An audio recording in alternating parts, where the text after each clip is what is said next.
amount of water rise so rapidly. As survivors clung to trees and posts and residents sought refuge on roofs, mobile phones and cameras captured it all.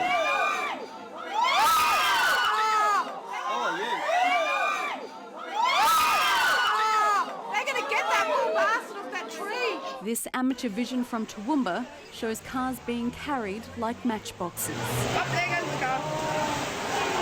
Oh, is there someone in there? Cars were just getting flipped upside down. Like, I've just never seen anything like that. And there was a guy stuck in a tree, and the cars may as well have been like kids' toys in a bathtub. I've just never seen anything move like that.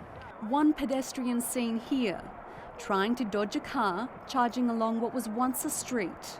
I've seen some of the roads afterwards and they're just gutted. Like, we've got footage that's been shown on Facebook and stuff that someone caught of a shipping container being moved downstream. Oh no, look! Hey, look at that. There's a container. There goes the container. That's going to cause a bit of damage when it hits something. Oh my goodness. Don't. Oh. No, his is a ball. He's taken the air out of them. That is unbelievable. Oh, He's saved his lucky. car. Just. Toowoomba resident Susan Jordan managed to escape the wall of water. Her car, not so lucky. My car floated away and ended up being crushed. It just looks like it's gone through something. We're looking at that picture now. Your blue car has... Well, that's my manager's car. I mean, my car floated first. As I said, it happened so quickly. It's just still unbelievable to watch, isn't it? We know now that the town of Grantham in the Lockyer Valley was pretty much wiped out by that flash flooding on Monday. And John Mann is a Grantham local, a Grantham resident, and he had to be rescued. And we think we've got him now on the line. John, are you there? Yes, I am. Thank you. John, good morning to you. How are you holding up? I understand you're now at the Helidon Community Centre. How are you holding up? Yeah, we're holding up quite well. There's been a bit of a change. Yesterday afternoon at 3:30, we had anyone with four-wheel drives and wanted to go to Toowoomba had to gather at the police station at 3:30, and they escorted people through to Toowoomba. Now, thanks to Kathy and Gary Top of Helidon, he's lent me his brand new Land Cruiser. I didn't want to take it. He said, "John, just take it." And with his generosity, we were able to get up the range under police escort with, I think, 6 or 7 other people. And we're now back at my daughter's home in Healy Street in Toowoomba. All my family members are here with me today, and we're just so lucky we're still alive. I've got to thank my daughter Rochelle, that lives at Logan Lee. Without her assistance, I don't think we would be alive today. She was able to contact emergency services. She was watching the police website and saw the wall of water coming. She rang Kathy when we still had our mobile phones and said, "Mum, there's a big wall of water coming." She said, "I'm going to try and get help." She then rang the 00 number and said, "We want helicopters at Helidon, Mum and Dad's at Grantham, sorry. Grantham's going to be flooded. There's going to be a lot of destruction." And they didn't really believe her. Kathy called her back on her mobile and said, "Darling, we're on the kitchen bench in the house. The windows are smashed in. The water's coming. We think we're going to drown." The last message we got from our daughter was, "Mum, choppers are on the way."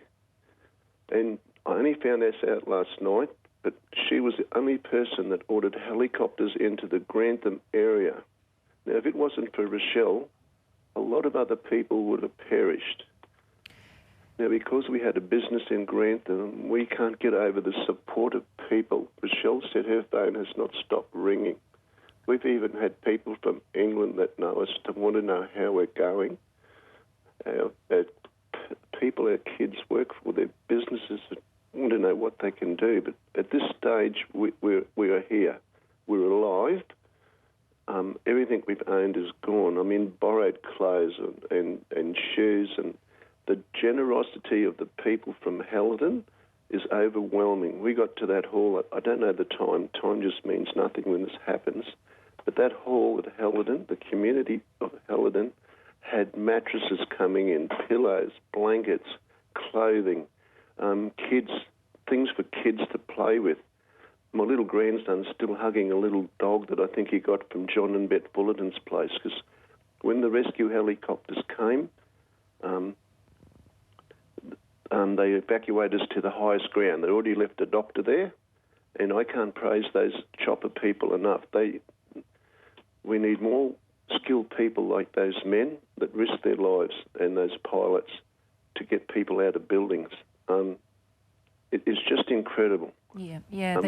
What's happened with this devastation? Yeah, the courage. We're hearing so many stories of the courage and the generosity. And let me tell you, the emails that we're getting in, there are people in every corner of this country wanting to help communities affected, particularly communities like Grantham. Tell me, John, do you know if anyone has been able to get back to Grantham? Because, as we know, Premier Anna Bligh is particularly concerned about your town.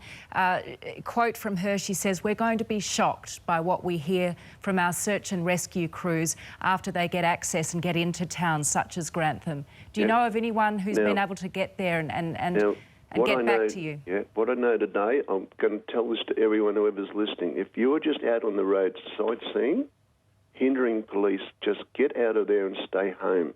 We don't want any excess vehicles on any of these public roads, number one, okay? Grantham itself, they can get there now. As far as I know, when we were leaving, the water was going down, but the police are trying to keep people out because they've got to get in there. There are going to be more fatalities than what people know. There's elderly people in houses. I know of one chap in Helidon, his mother perished. They did find her in the house. She was 88, I think, and she's perished.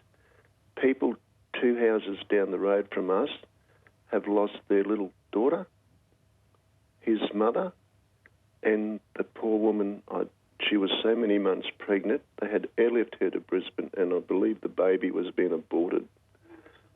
She lost it. That's 4 that I know of. There's another people. His wife and I were pushing a stupid car out of the water the night before. They should not go drive into water. She drove through a water over road sign. When we got to her, she was sitting there trying to get AAA to get me out.